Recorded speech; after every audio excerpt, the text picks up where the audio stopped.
Yes, I'm wearing the costume again. Any excuse I can find and I will wear it. What? How is this inappropriate for a wedding? I'm the best man. That means I'm the best.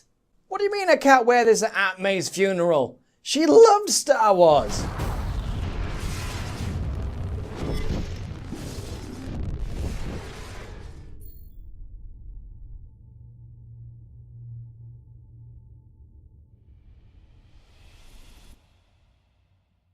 What's up guys, welcome to the video. This is my full-on spoiler review for Rogue One, A Star Wars Story. So if you don't want any spoilers, don't watch the video.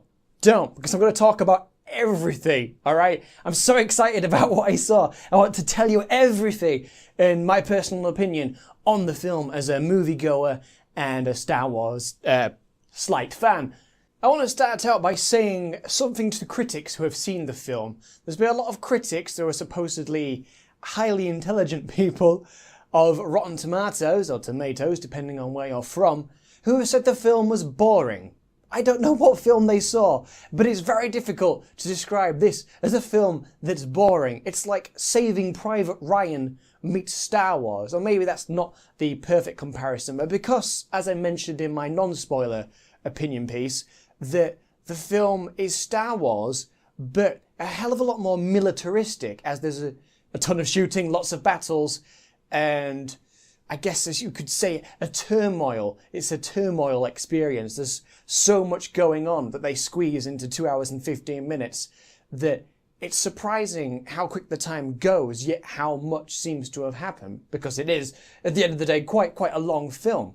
So a basic overview of the film is based mostly on Felicity Jones's character, Jyn Erso. So she plays, I guess she becomes part of the rebels eventually, but she kind of plays, to begin with, an outcast, someone who's stealing things and generally being a nuisance for people. But it turns out her father used to work for the Empire and then kind of had a change of heart. So he runs away from the Empire, hides himself and his family.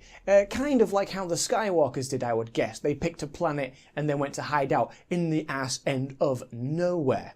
So then of course it falls to our heroine to go and rescue her father eventually, because she doesn't know he's alive still at that particular point. In fact, she would rather believe that he is dead than working for the Empire.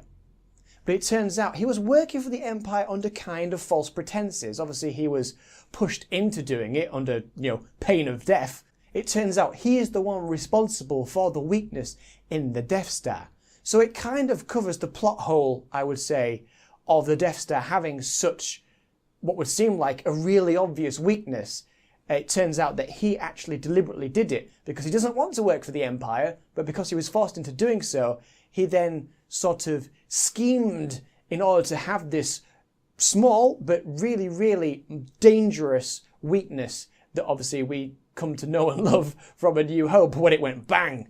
So when they eventually catch up to him and his inevitable death, then everybody knows the message that the weakness is there and they need to pass it on to the Rebel Alliance. And in the interest of making a long video a little bit shorter, I will skip forward a little bit to the fact that they do eventually meet some other casts of characters where the Jedi are no more on Jeddah, as it's become overrun. My sleeve. There we go, that's better.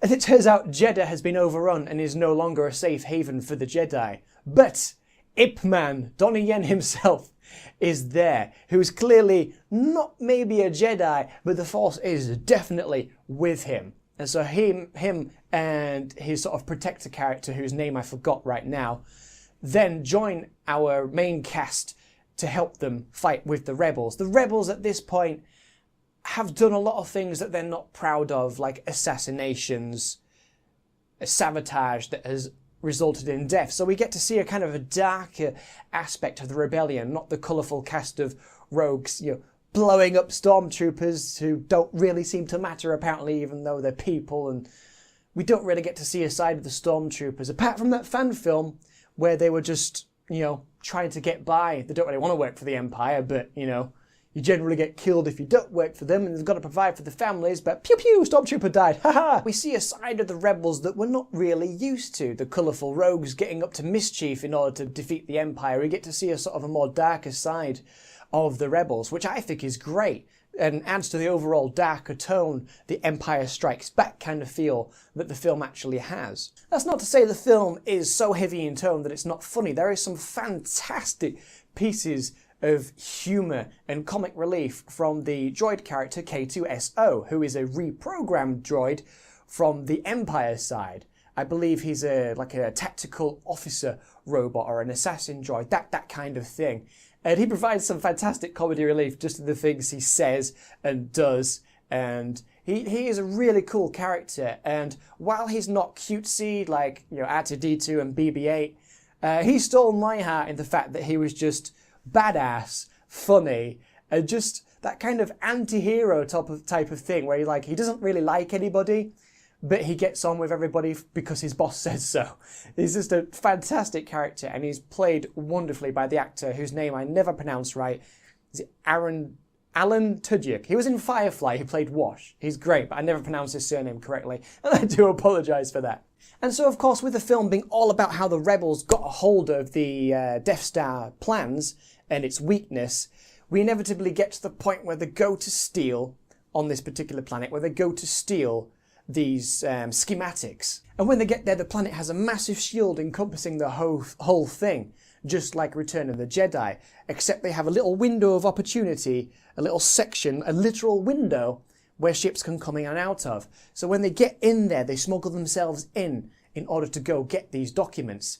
The problem is they can't send the documents via subspace or whatever, by whatever signal, radio that they use. They can't send it out until the rebel fleet turns up to back them up and then blow a hole into that so that they can then get through. But during this time, the Death Star eventually gets to where all the battle is proceeding down on the planet below. The transmission is beamed out. They have the documents, but nobody makes it off the planet.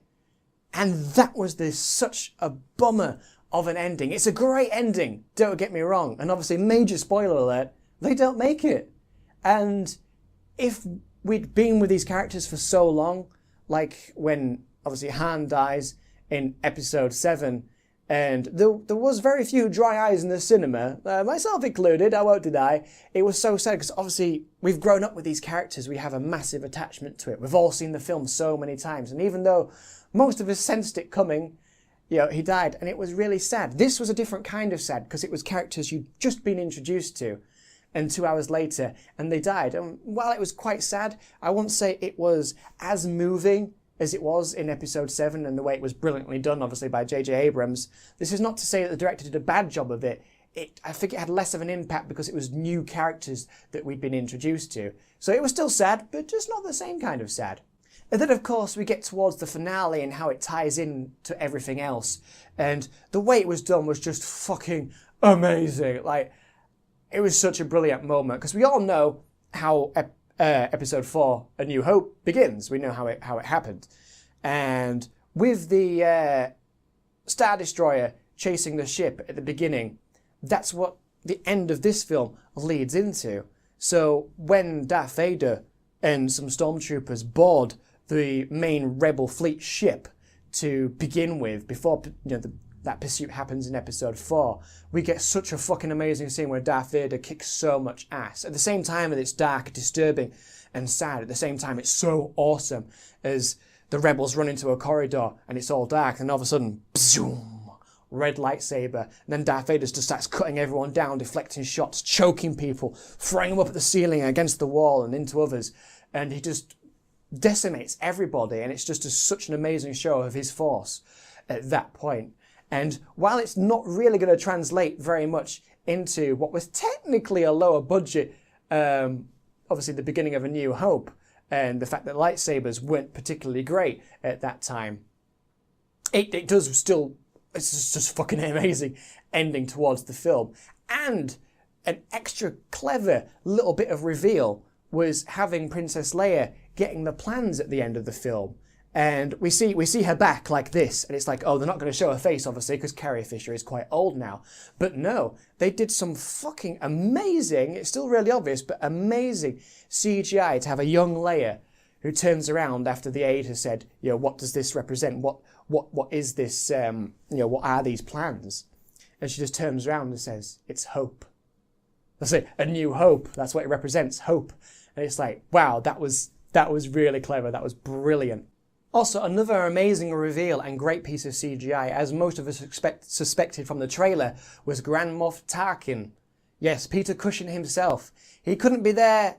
Did I say Cushing? Peter Cushing himself. Maybe he was a cushion as well, who knows.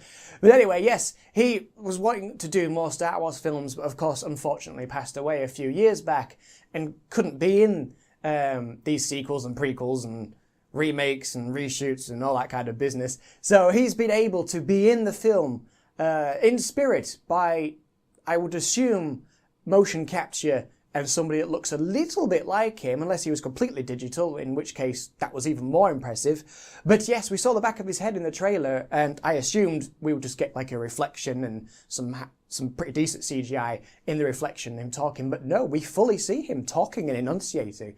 And it was amazing because I don't know who's doing the impression of him or whether they had to digitally add that in and tweak somebody else's real voice, but it sounded exactly like Peter and it looked exactly like Peter. And while it did, I guess, sort of cross into the uncanny valley, it's probably some of the best real people CGI that I've personally ever seen. We have seen other attempts in the past, like JFK in the Transformers film Dark Side of the Moon, that was just awful.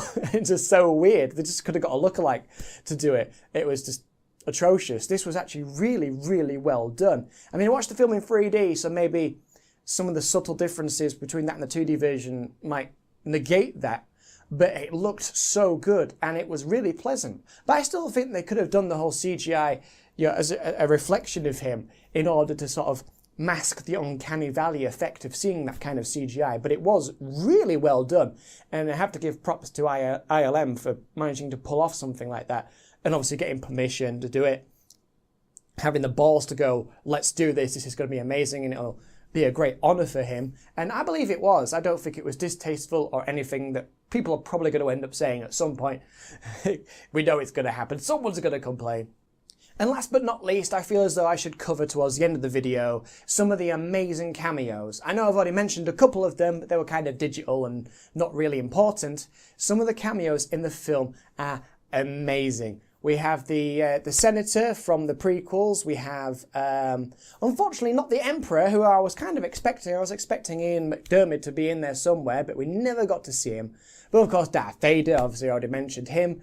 But we get to see C-3PO and R2-D2 at one point. It's only a small cameo, but they're there nonetheless with the Rebels, and it was really good to see them. Although I feel as though maybe they could have had just a bigger part. It would have been better to have more, just to have it less of oh, there's a cameo, oh, it's gone. Just something, just have them around just a little bit longer.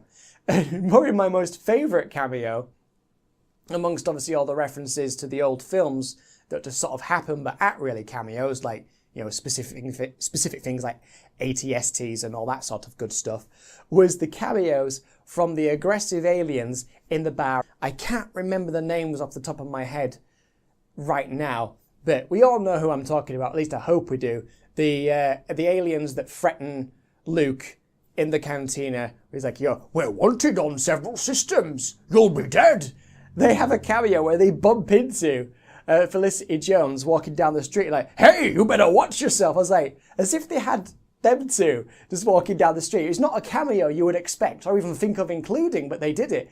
And it was just a brilliant comedy piece and obviously reference to the original films. And I think it was done really well. In fact, the entire thing was just nigh on perfect. It did clever new things, went into unexpected ground, and it works really well. And it's a good sign for the future of the Star Wars franchise and the fact that they could do more of these little stories that are to do with the films, but not under an official banner of like episode 1, 2, 3, and so on and so forth. It shows that it can be done, and it can be done well.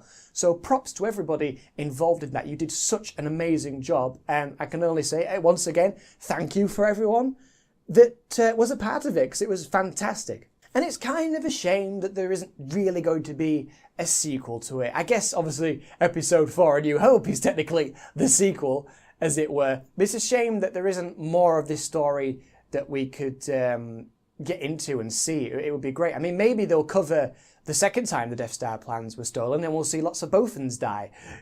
Well, that would be a bit macabre. But it would still be great to have another one of these. And hopefully maybe they'll do the Obi-Wan stuff. We know they're going to do the Han Solo spin-off. So I think the future is looking very good for Star Wars. And I, for one, obviously, super excited to see what else happens. So guys, thanks for watching my overall review. If I was to give it a score, I would definitely have to give it a 9 out of 10 because it's more or less absolutely perfect. If I had to do like 9 point something, I would go for 9.5. I just think it's kind of sad that some of the main characters had to die. Obviously, it was a great and noble sacrifice, and obviously ties into everything else, but it was kind of like it'd be nice if there was a more happy ending. It was still great that the rebels got their shit together and did everything, and then won the day, and it leads into the next films, but at the same time it was like, Jesus, 99% of the main characters dying at that point was kind of depressing. So anyway guys, thanks for watching my quite lengthy movie review. I don't do these things very often, only when it's something really important like Star Wars. So get ready for more gaming videos, because that's technically what I do around here, but I hope you enjoyed this, and I'll see you in the next one.